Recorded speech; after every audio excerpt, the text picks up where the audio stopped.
I was very disappointed by the new Suicide Squad game, a game that I foolishly gave the benefit of the doubt.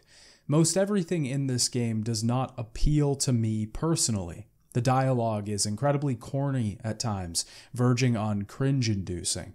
The tone of the narrative jumps back and forth at the most awkward points, completely undercutting the story that it's trying to tell. The combat can feel goofy and strange, certain characters even just feel awful to play. The mission structure and design of the gameplay is horrendous and incredibly repetitive at best. None of this even mentions the fact that this game takes place in the Arkhamverse and is made by Rocksteady. This obviously invites comparison to the Arkham games that came before them, and this game is nothing like those at all. Outside of a few characters and some Riddler trophies, these games share nothing in common, and it can be kind of disheartening to see a fan-favorite action combat series twisted and turned into an over-the-shoulder live service shooter. With all that being said, I actually don't hate this game, and I don't think that a lot of the large issues that people have with the game bother me that much. The story itself, while it does have problems, is actually pretty fun for the most part. It does feel rushed and corny in some places, but I really like the concept overall. The gameplay can be fun depending on the character that you're playing, and if you enjoy looter shooters, then you'll actually love this game. I ended up playing this game for about 50 hours for this review. I wanted to get as far into the endgame content as I could, just to see if I was missing anything else. I wasn't. I don't hate the game called Suicide Squad Kill the Justice League. I hate what it represents. I will first talk about the gameplay that Suicide Squad presents, the story and narrative that takes place in the game, the endgame that presents the ultimate gameplay loop, and finally the legacy of this game. But outside of this brief summary, I have a lot to say about the game specifically, so let's dive into Suicide Squad Kill the Justice League.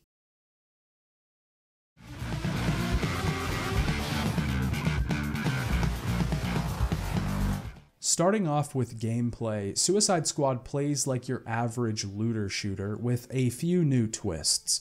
We control one of four characters: Captain Boomerang, King Shark, Deadshot, or Harley Quinn. Each of these characters have their own methods of attack and their own style of combat. Suicide Squad is a shooter, but each character shoots differently. They move differently, they attack differently, and they take damage differently. The gameplay of each character is themed off of the gadget that they receive in the beginning of the game. In one of the first missions, the squad manages to steal some tech from the Hall of Justice.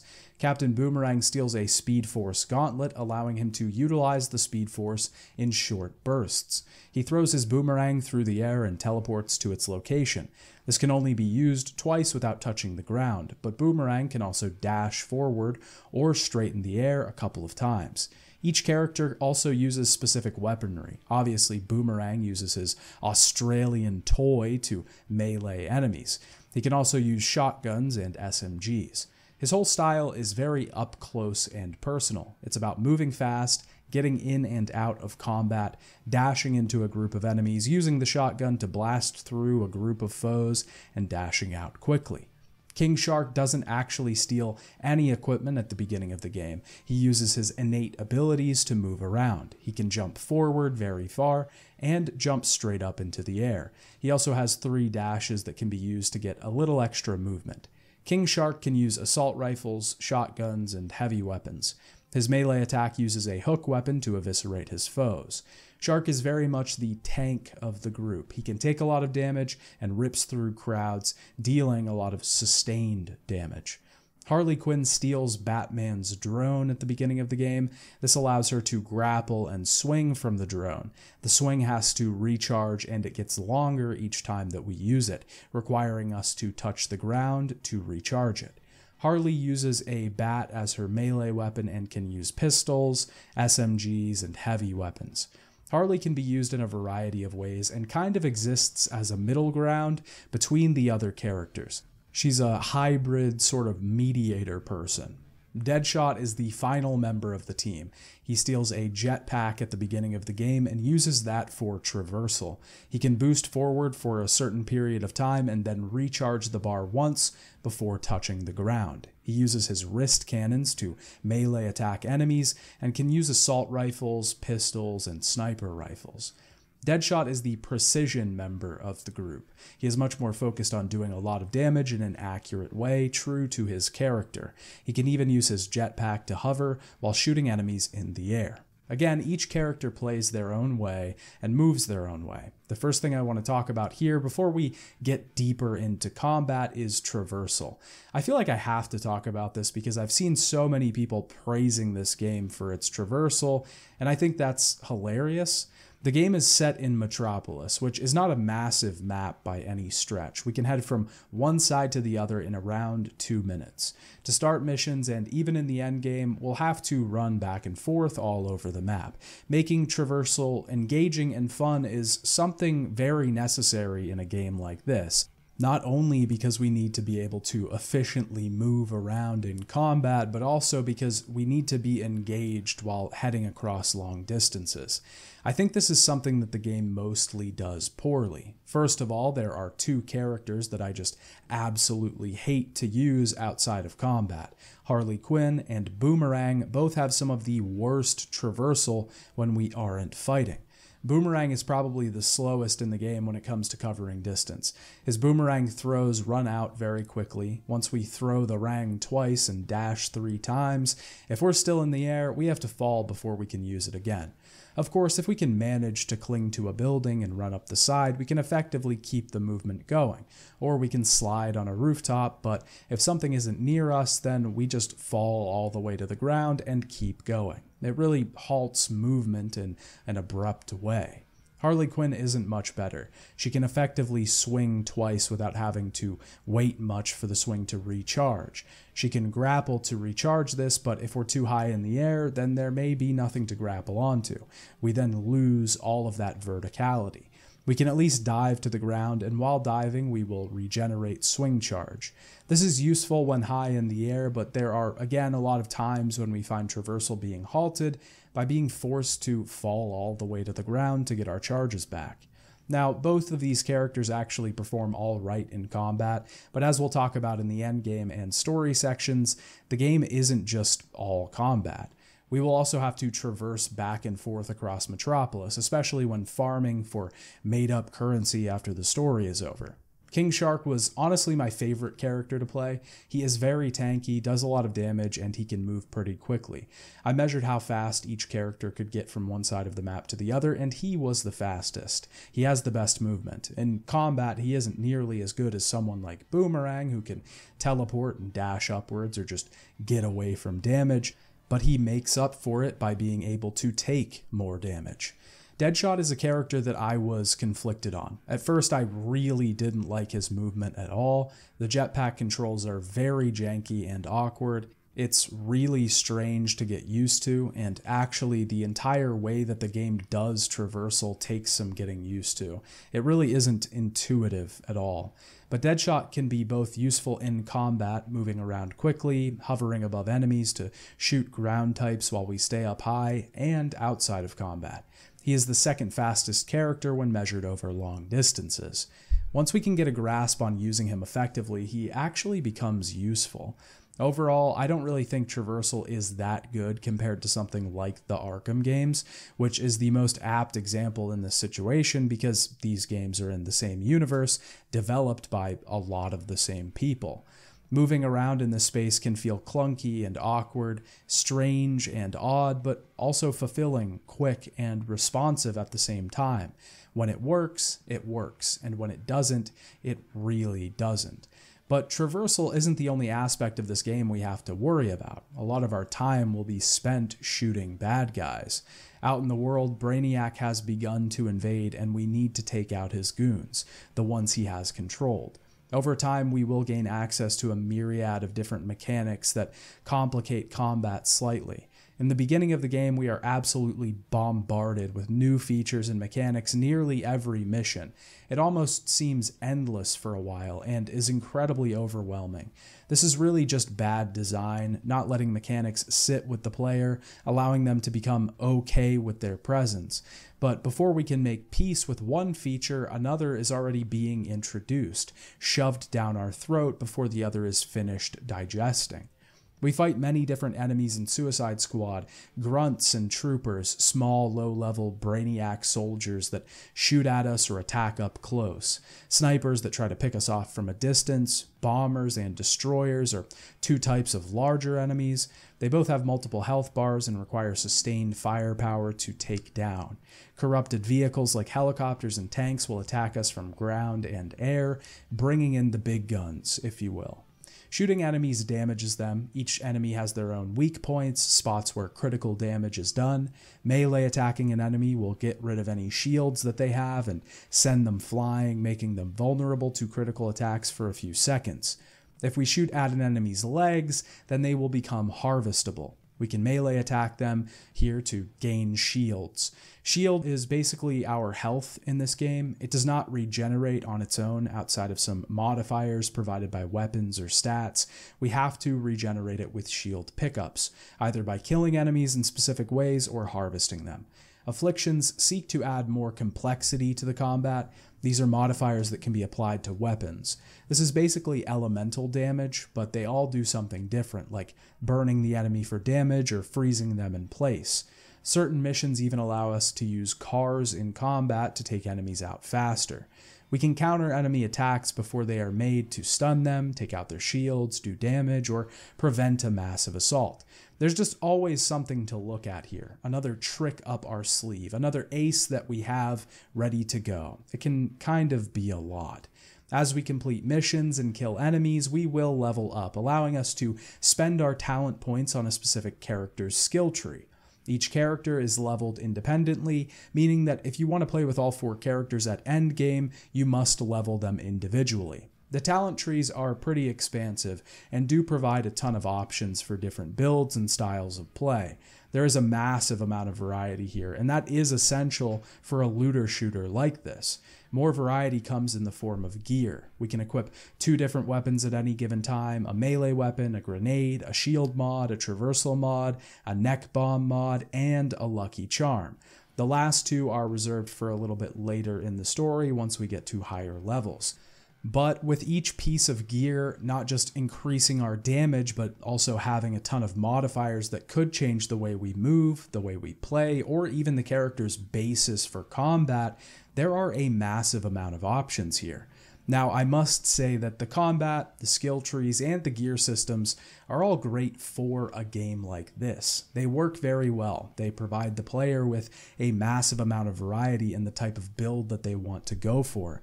This is essential for this genre because longevity is the name of the game. These types of games are created to last, not to be played for 20 hours and then shut off, but to be played for months or even years as the slow trickle of content is drip-fed into the game's economy. Making systems that allow players to easily try new builds or fine-tune a specific character is paramount for creating that staying power. It does feel good to defeat groups of enemies, and part of that is due to the tactile design of the game. Watching the yellow-colored numbers jump off the grunt who's being juggled in the air by our machine gun bullets, explosions of neon-colored pickups when the enemy dies as a result, flashing indicators to note an enemy attack is coming, fiery blue signs above the enemy heads to let us know that a grunt is harvestable. You throw a grenade, they all die. Numbers are here, and they're good. Good, big numbers. But is this really good, or are our senses just being tricked by the lights in our face? In the immortal words of Sheryl Crow, if it makes you happy, it can't be that bad, right? Wrong. This game is the equivalent of your father jingling plastic-colored keys in your face as a child. It is cartoons before school. It is a McDonald's cheeseburger for breakfast on the Sunday after a bender. It is slop done sloppy.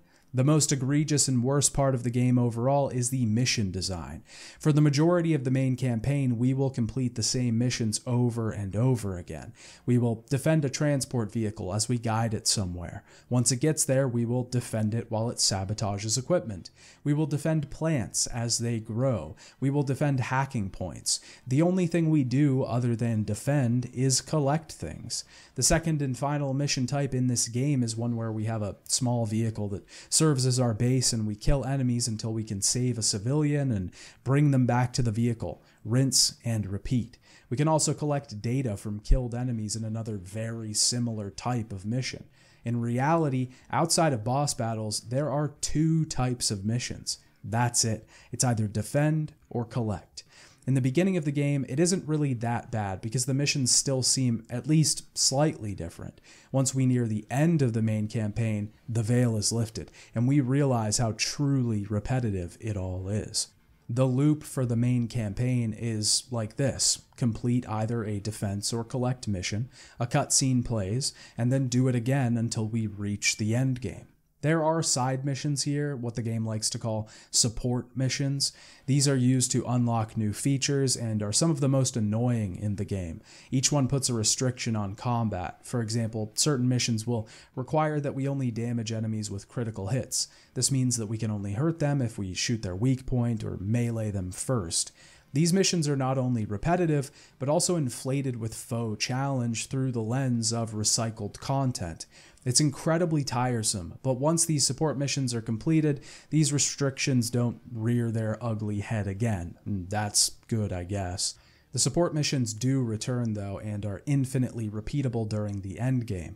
The only side content that really is anything different are the Riddler challenges, which is just a miniature version of the Riddler content from the previous games. 21 riddles, 13 Riddler AR challenges, and 40 Riddler trophies. On top of that, we get nothing when we complete all of these. No ending to the story, the Riddler doesn't show up, it was just thrown in there as a callback to the previous games. The whole game just really exhibits a massive shift in gameplay. Rocksteady, the developers of Suicide Squad, went from innovating the melee combat scene, forever changing the video game landscape and inviting comparison to every single other game that used their style, to a live service game with some of the most repetitive missions that I've ever seen. But it doesn't matter, right? Because Rocksteady wants a new audience, and the looter-shooter audience doesn't care about this. They want repetitive mission design. That's why they play, to grind out gear and items and get the numbers to go higher. But in all seriousness, I can see why someone would like this design and would be able to see past its flaws, but I simply cannot. Not when this game exists in the shadow of the Arkham series. But now, it's time to talk about the story.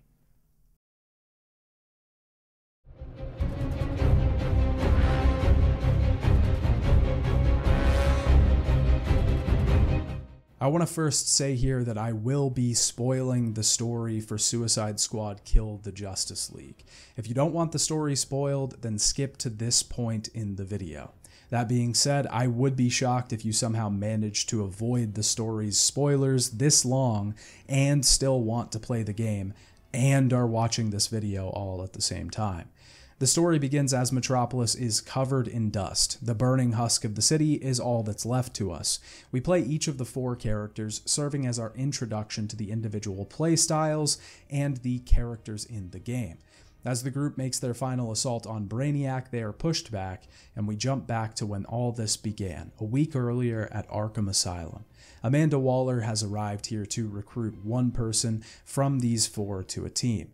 She gives them a microbomb injector and lets the 4 of them fight amongst themselves to be the last one alive. The group, of course, are all injected in the end, and the microbombs in their necks are now the way that Waller exerts her control over the group. The 4 of them are now a part of Task Force X, a group that Amanda Waller controls to do her bidding. Their first job is to head into Metropolis and connect comms with Waller. As they head into the city, they pass through the Hall of Justice and steal their respective gadgets, giving them their traversal mechanics for the rest of the game. As they head outside, they are immediately presented with what the city has become while they were locked away. Brainiac's invasion has begun, and Metropolis is almost completely under his control. We soon meet Green Lantern, who has already been taken over by Brainiac. He gives the group a tour of the city, and Flash finally arrives to stop him. Flash has yet to be assimilated into Brainiac's army. The group takes him captive, and Captain Boomerang has a personal vendetta against him, seeing as he's been put away by the hero many times. The group has to face off against a Brainiac-controlled Batman, though, who eventually defeats all of them, taking Flash back to the villain's ship. This was one of my favorite parts of the game, easily. Getting to effectively play the other side of the Batman Arkham games and see how difficult it is to maneuver around Batman's traps and stealth was pretty great. We get to see a stealth section from the perspective of the hunted, and it's really a neat little section. We also learn a bit here about Batman in between Arkham Knight and this game. After faking his death in Arkham Knight, years later he was invited into the Justice League by Superman and was thus forced to come out of hiding. We then head back to the Hall of Justice and meet Wonder Woman, who has not been controlled by Brainiac, but opposes Amanda Waller's plan. We are then made aware of this plan and the goal that the group has to kill the Justice League. This is the hook for the entire game. Clearly, this was not left out of the marketing, as the subtitle of the game makes very plain. Task Force X, your new mission is to kill the Justice League.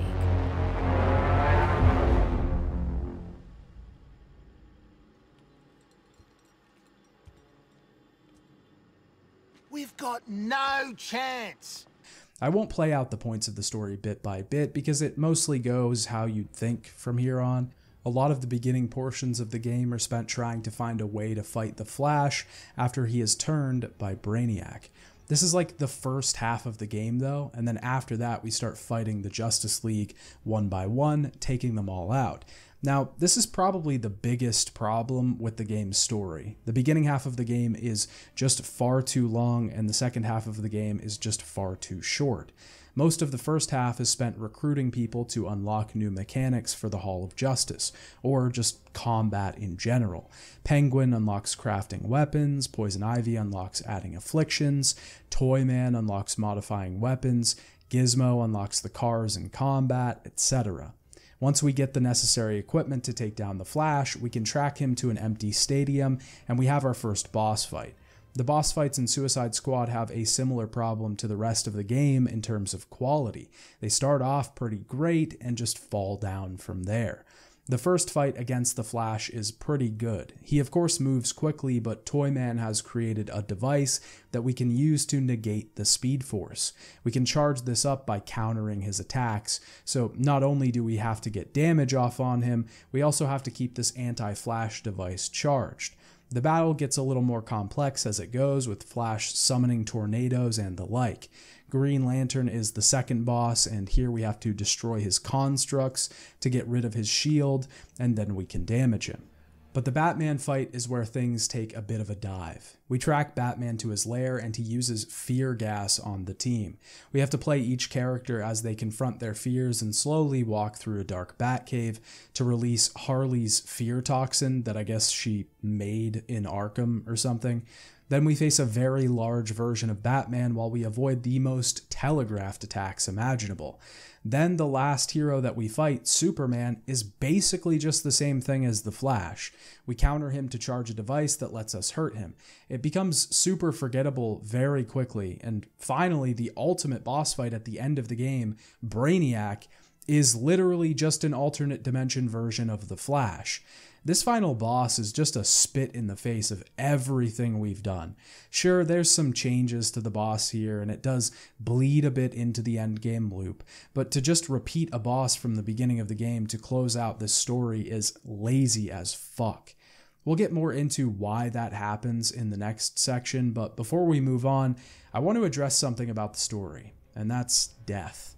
When Suicide Squad Kill the Justice League was first revealed, I actually really welcomed the idea. The concept of playing sort of anti-hero villains tasked with taking down a brainwashed Justice League was actually really interesting to me, at least from a story perspective. The idea of being able to fight each member of the Justice League in their own boss fight and showcase each one of them was a really good idea. This leads us to the biggest problem that people have with this game, and that's the fact that we actually kill the Justice League.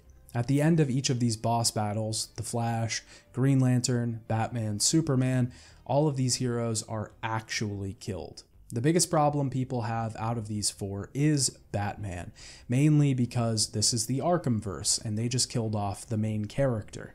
In addition to that, this was Kevin Conroy's last performance as Batman as he passed away in 2022. Some people see this as disrespectful that they killed off his character and that the game doesn't treat these deaths very seriously. This is mostly because a lot of the game has a very jokey tone. The arc that these characters go through is very much like modern Guardians of the Galaxy. They start out under less than ideal circumstances and learn to become a team, to become friends through their shared goals. The only difference is that they become a team by killing heroes that people particularly like. I really don't mind this at all, and if you're getting upset over this, I see where you're coming from, but there are way bigger problems with this game than the fact that Batman dies. Also, I have a theory that the Justice League aren't actually dead. Don't ask me why, it's mostly just a feeling, but I mean, if you've ever read any comic book ever, then you'll know that hero deaths are used to bring audiences in all the time, and they're immediately brought back like 3 issues later. I doubt this is the true end for any of these heroes, and the plan was probably to eventually segue this universe into a Justice League or Superman game down the line anyways. My big point here, though, is that they killed off Batman. So what? Characters die. Kevin Conroy knew what he was doing. It isn't disrespectful to kill a character off. It's narrative choice. And honestly, as a narrative goes, Suicide Squad isn't that bad, at least when you look at the big picture. People have also complained about the fact that Wonder Woman's death is played much more seriously than the other heroes. That's because Wonder Woman is the only character that doesn't get mind-controlled by Brainiac. She's effectively helping out the team for a little bit. The Suicide Squad have no reason to be nice to the heroes. They're villains. They don't like them already, and now they're in between them and life. If they don't kill the Justice League, Waller will explode the microbombs implanted in them. Plus, Batman killed Joker. Harley Quinn has a personal vendetta against him. Boomerang has an arch-nemesis relationship with the Flash. There's no reason that these characters would ever want to give the Justice League a hero's death. If anything, I'm way more upset that Green Lantern was killed, because he always gets the shaft in media. The dude has never even really been in a video game. That one doesn't count. And the first time he shows up, he's already evil, and then he gets killed and his ring is taken. Green Lantern Chads rise up. The story has its problems for sure.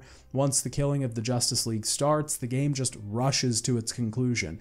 The whole thing falls apart really quickly, and there really isn't even a definitive ending. When we finally get to fight Brainiac and take him back to our Earth, it's revealed that there are 12 other versions of him out there threatening this Earth.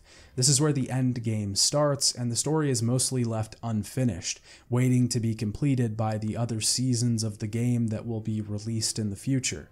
So with that, let's talk about Suicide Squad's Endgame.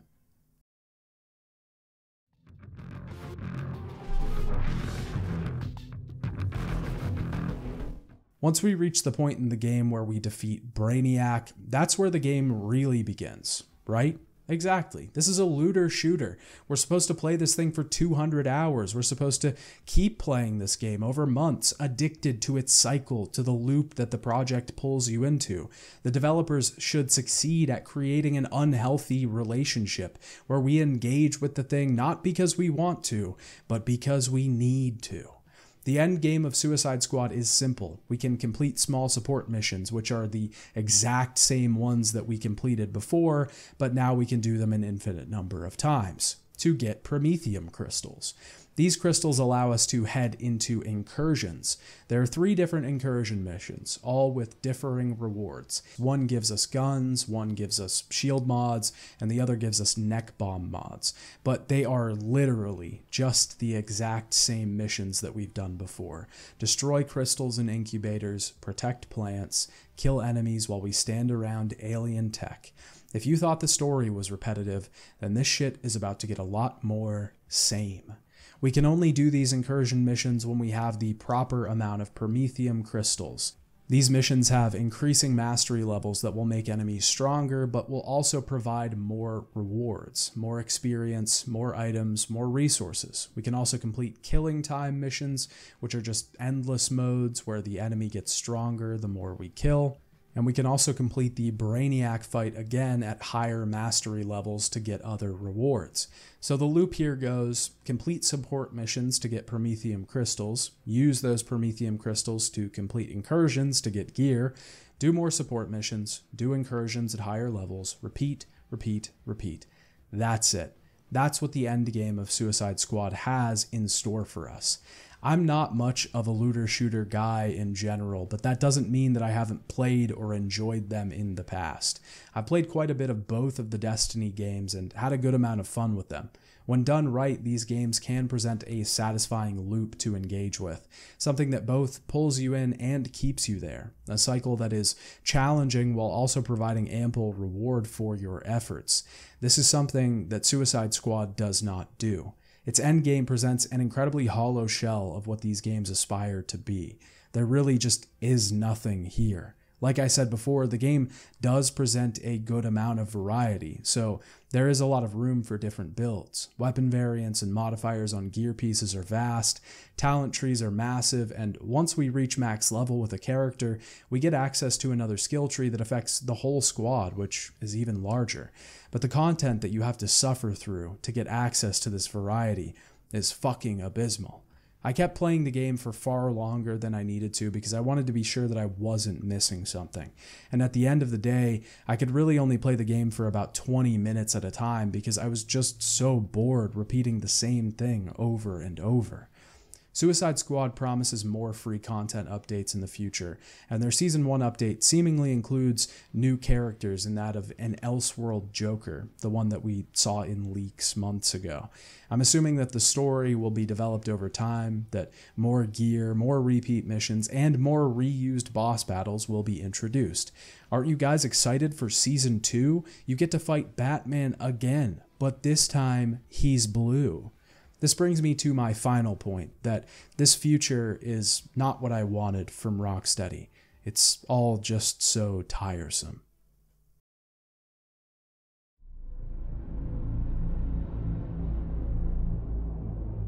In 2009, Rocksteady released Arkham Asylum, a game that absolutely revolutionized modern action combat.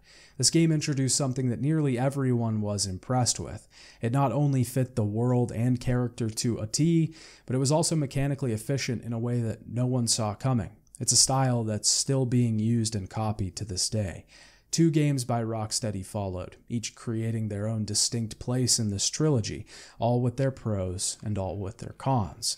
These games were set to be their legacy. Even if they couldn't live up to the impact that those games created, they would be remembered for the effect that they had on the AAA gaming space during those years. But that isn't really the case now. Rocksteady hasn't made a full game in 9 years. This is what they've been working on in that time. If this game doesn't turn out, if it's a failure, it doesn't exactly spell well for the studio, and so far, it isn't looking good. We can comfortably compare this situation to Marvel's Avengers, another superhero-based live service game that was released in 2020. The game didn't do very well, and the servers were shut down only a few years after the game went live. Crystal Dynamics was sold to Embracer in 2022 after the game was released, and things haven't been looking up for studios under the Embracer Group thumb. I can't exactly say what the player base is looking like on consoles, but Suicide Squad's Steam players have peaked at 13,000 in their first 24 hours, and at the time of writing this script have dropped to around 8,000. Of course, this type of drop-off is expected with any live service game, but the game didn't exactly start out high. Marvel's Avengers opened with 28,000, over double what Suicide Squad debuted at. What is clear here is that this game isn't doing well. This all begs the question, will this be the legacy that Rocksteady leaves behind? Will they end on this flat note? The 2023 Game Development Report stated that 95% of the studios that they surveyed were working on or intended to work on a live service game at some point in the future. Suicide Squad is one of many games that exhibit a worrying trend in this industry. a need for studios to be pushed towards making games that will keep players playing and spending over long periods of time, rather than just for a few hours. There just isn't much money in a linear single-player game at this point, which is actually an untrue statement. There are plenty of successful single-player games. In fact, Hogwarts Legacy was the best-selling game in 2023. Not a great example for prestige or creative merit, but you get my point. There is a larger potential for live service games, though. Why continually spend money on new developments when you can milk one for a long period of time with small updates and packaged releases? At best, Suicide Squad stands as a clear reflection of what modern gaming has become, a need to milk the player for everything that you can while giving them the minimum in return. And at worst, it exhibits the lowest of a modern trend in gaming, one where these types of live service games are churned out repeatedly by every studio in the hopes that one will stick, only to be shut down a few years later, unable to be played by anyone because they were always online. The shutters will be closed, and this peace will be inaccessible, but it will not be forgotten. Bye, Dad.